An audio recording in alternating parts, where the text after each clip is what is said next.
What is up, Call of Duty fans? Welcome back. And we have got ourselves a very interesting week ahead of us. Of course, the Rostermania period has opened up, so expect to see a lot of quick fire changes coming through.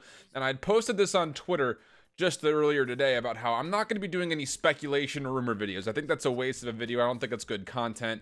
It just is what it is until, something gets solid and for sure locked in. Then I'll start doing some videos on roster changes and moves as far as other speculative things. And also on top of that, it comes down to analyzing the moves and kind of building up expectations for those teams as we go. I only preface this video with this because these power rankings that I'm about to provide for you guys are all based on previous results, no bearing on any roster changes. We will be doing another power rankings video at the end of the Rostermania period to kind of give you an idea as far as who I think made the best moves and how it kind of influences their potential outcomes when we get to Dallas Fort Worth, CWL Fort Worth, of course, coming up in just a couple of weeks. I'm not even going to go back to the previous result. If you missed the week 4 power rankings, make sure you go back and check those out if you want to get a recap on where everybody was placed in my last video. And now let's dig into what we have after Division B has been completely finished off with their second week. After week 4 was all said and done, we'll start things down at the bottom. And I'm sure most of you expect this to happen because 1-6 is not exactly the best win-loss ratio, but especially when you did it in such a dramatic fashion, having not played well whatsoever. Accelerate Gaming is at the very bottom for me, and there are a lot of other considerations because there is a team that's also 1-6 in the mix from Division A. We'll get to them later. But the biggest thing is the fact that this team is nearly 100-point differential in the red when it comes to their hard point. Minus 91.69 point differential on average per hard point. That's absolutely atrocious. And as far as what they do in control, it's also one of the worst in the league. They only average 1.71 points per control round. And to be honest, this is a roster that I put at the bottom as well because we expect most of it to be dismantled and there should be some additions or potential full changes coming up. Regardless, the performance I think speaks for itself. Yes, Division B I think was more difficult than Division A, but the simple fact of the matter was this Accelerate squad has not looked good since their first win, which was against a very weak Envy team and the very first week. Their first matchup as well. That was a 3-2 win versus Envy, and honestly, I don't even know if they deserve to win that. This entire week, they went 1-3 throughout everything and did not look good, really in any instance. Besides a couple of searches here and there, they haven't won a hard point though. Ever? Have they won a hard point? They've won one hard point. It was against Team Envy is the one that they won. They've only won a single hard point. You don't like to see that. Let's jump ahead of that though. In the 15th spot, maybe a little controversial, but again, I just did not buy into this Reciprocity team whatsoever. I thought that they were pretty much only carried off of Tommy. There were a handful of performances where if he didn't pop off as hard as he did, they might not be able to beat a team like LG where they won 3-2. And then they had that win versus Midnight as well, if you remember back. That honestly kind of felt more like a fluke than anything else. In the 14th spot, though, I've got Denial moved up above Reciprocity, even though they both sit at the exact same stat line. The biggest reason is simply because Denial does better on the hard point. They're 5-8 overall with a minus 26.5 differential in the hard point. Even though Reciprocity does hold better edge in the Search and Destroy, it's only marginally so. The averages for Denial have actually been relatively close, 4.25 rounds for them, while they give up 5.13, and for Reciprocity it's a 5.2 for them and a 4.4 again. So very, very close margins there. And the control is the other big thing. Reciprocity's 1-6 in control, while Denial, although they're only 2-5, they have looked better than Reciprocity generally speaking, so I had them in the 14th spot. Speaking of 1-6 teams though, here's where Evil Geniuses falls in, and mostly I think this team can do better than they previously did. Yes, they haven't not won a Search and Destroy yet, and yes, their control has not looked super great, but their hard point has been in the positive. They're plus 18 in the differential, and honestly, I think you give this team another week, as far as at the end of their week 2 from Division A, I think they win more games. I think this team started to catch a little bit of fire at the end of week 2 for Division A, and I see them winning games when it comes to Fort Worth if this roster sticks, which we don't anticipate it doing. In the 12th spot, I've got Luminosity still sitting here from where they were before. Again, this kind of average across the board, with the exception of their control, has been pretty phenomenal, to be honest. They're actually 6-1. They hold the best control record in the CWL right now at 2.57 for them, while they give up 1.43 on average. The biggest struggle, again, they haven't looked super great in the hard point. point, and they've been very mediocre in search, of course, catching fire late, needing to find a way to rekindle and kind of harness in that energy that they had if they want to start to find themselves a little bit higher up, as we don't anticipate any moves coming out of their book. UIU just above them. Again, kind of the same storyline, pretty average all the way across the board, but I really do believe in this Mayhem and Methods combination.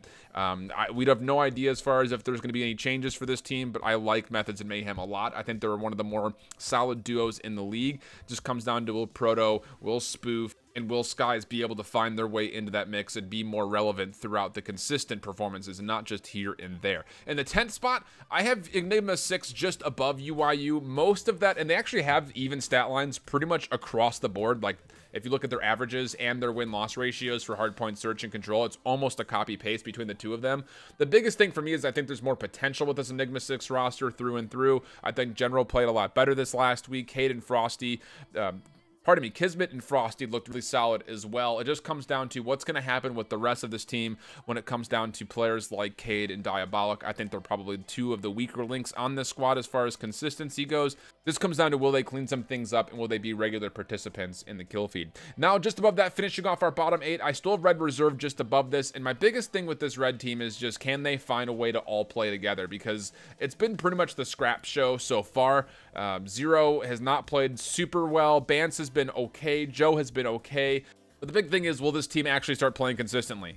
They have hot moments, they have cold moments, and sometimes it's really, really good or really, really bad. It's not like a little bit here or there. It's either everyone shows up or nobody shows up, and that's a big scary thought when you come into it. So they'll still stay in the 9 spot for me. It's actually a slot down, as just above them I have moved a couple of teams around. And speaking of the top 8, let's take a look. We've got Team Envy in the 8th spot at 3 and 4, and I like a lot of what I saw from Envy, even going back and looking at their first week with all of the losses that they did kind of fall to, with Accelerate and Splice being in there, and that 100 Thieves and Enigma 6 loss.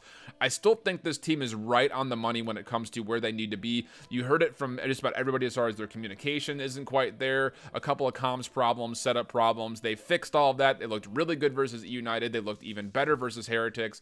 I think this team will definitely stay consistent as we get into Fort Worth. It just came down to Apathy being able to show up and actually perform, which he was able to do in those last 2 games. So I think this team definitely has the potential to be sitting in the top 8, no doubt about it. It is still a drop down for this team technically in the rankings, because we had to make room for somebody who broke into the top 5. And speaking of, as we get closer to that, in the 7th spot, I still have Gen G up here, which might feel a little bit low considering some of the performances of teams that are currently listed in the power rankings above them. My biggest thing with this Gen G team is the simple fact that their hardpoint has not been super great. Obviously, they lose out usually their first hardpoint and then have to make a comeback near the end. They are flawless in search, and very dominatingly so. 6 rounds obviously for them on average, because they haven't lost yet, and only giving up 2.44 rounds per search. That's the best in the league, bar none. But their control has been average, and their hardpoint has been less than average. So when it comes to the respawn mode, you can't win a series just off search and destroy. You need to get better at respawn, and they need to clean some things up. I think they probably will for Fort Worth. This is definitely a team that I would take a look at as far as being very high stock when it comes to things like betting and stuff like that, if you're into that kind of thing.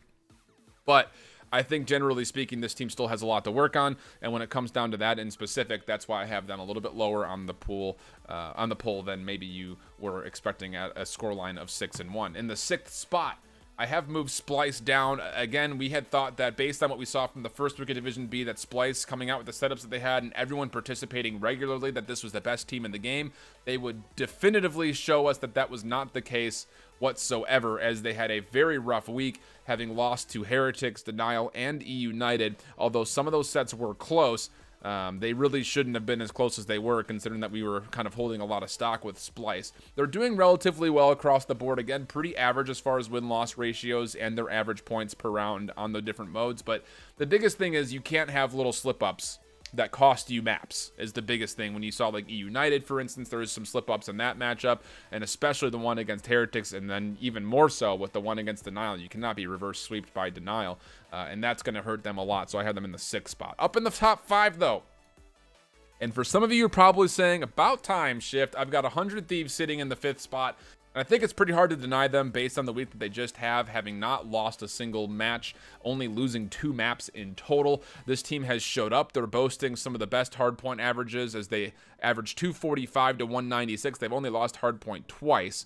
They are a 48 in the positive differential there. Their search and destroy has been good, 4-4, and pretty even averages across the line. And then the 5-2 on the control is also really impressive, considering that they had a really rough PLQ in that department specifically. They definitely have shown up, and they definitely earned their top 5 spot going through. It just comes down to, will the consistency be there? It's kind of my biggest thing, and why I don't have them any higher is I need to see consistency from this team when it comes to players like Kenny and Enable, who did have solid weeks, but can they continue to do that? Of course, we have yet to see that up until that point. It's been a lot of just kind of those guys struggling and everyone else trying to carry the weight, but this was the first time that all 5 were really participating and getting involved on a team level. You love to see it. Staying in the 4th spot, I still have E United up here. They have actually the best hardpoint differential in the CWL at plus 53, and they're sitting at 8-4 in that department, which seems a little bit low considering that they are so much in the positive, but they've had a couple of close losses in there, while also having some pretty big blowouts. Their search and destroy is one of the reasons why I keep them a little bit above where 100 Thieves is. They're playing really smooth search. They're 7-3 there, averaging 5 rounds. Usually if they lose, they go to round 11 or 10. It's not usually a blowout when it comes down to search and destroy. So that's kind of one of the reasons why I think United is one of the most complete teams out there. Of course, rumor mills that there would be some potential sudden drops with players involved there, but we'll again not report on that really until it's completely established that people are leaving or not. Now, going into the 3rd spot, and this is another one that, again, as you're watching this, keep in mind this is before any rumors or any perceived roster changes are coming through, but Midnight I have still up here in the top 3. I think it's going to be pretty hard to deny them based on how they've played in the past. Yes, they had a little bit of a rough second week when it came to Division A, but I think they kind of shown that they could reprise themselves. They looked really solid to finish off their week versus Gen G with that win after losing to Luminosity and Reciprocity. This is a team that you need to look at as far as being that consistent force of an amateur scene that could really make a threat to any of the top teams. They've obviously shown that that's very much the case. It just comes down to making sure that they don't kind of overlook the teams that are near the bottom of either the power rankings or their pool or the division or whatever happens to be the situation at hand. I think this Midnight team, though, is very, very strong, and at the moment could very much so do some work and be a contender for a top spot at Fort Worth.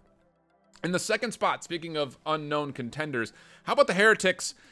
I have them up here again. They're 7-5 in hardpoint, very, very solid. They're plus only 4 in that department, and everything else has been relatively average. They're 16-12 overall in win losses, but again, I think it just comes down to, if the SOG line performs, they're going to be very difficult to deal with. Lucky and Journey have been absolutely insane throughout all of that flex gameplay. Sukri has been great. It just comes down to will Methods and Metals actually play consistently, because when they do show up, it's hard to beat this team. They start to really flex their positions around the map very quickly, and I think they're definitely one of the best teams when it comes to adaptations. Doing VOD review, especially the set versus Splice, they came out prepared for all of Splice's set pieces on Seaside Control. You know they're doing the work, and that's one of the biggest reasons why I have this team up there.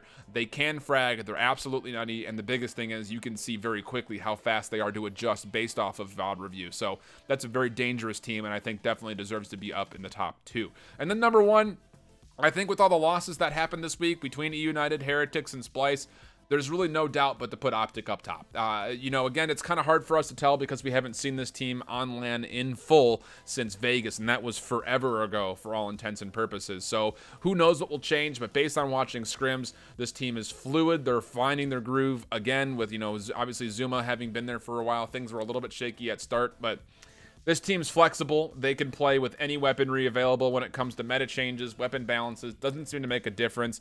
This team's very good, and I honestly think that if this is not your front runner going into Fort Worth, I think there's obviously some reconsiderations that need to be done on your end, because this team is absolutely insane. I expect nothing but greatness again from this team come Fort Worth, especially considering the weaknesses that we've seen with teams below them. Will there be some close sets, and will they potentially lose some sets? I think yes, more so than it was at Vegas, but I still think that the resiliency, the flexibility, and just the adaptations that this team makes, and just the overall greatness that's in this lineup, it's going to be hard to deny them another championship at first look when it comes down to what they've been able to do with this roster in the past.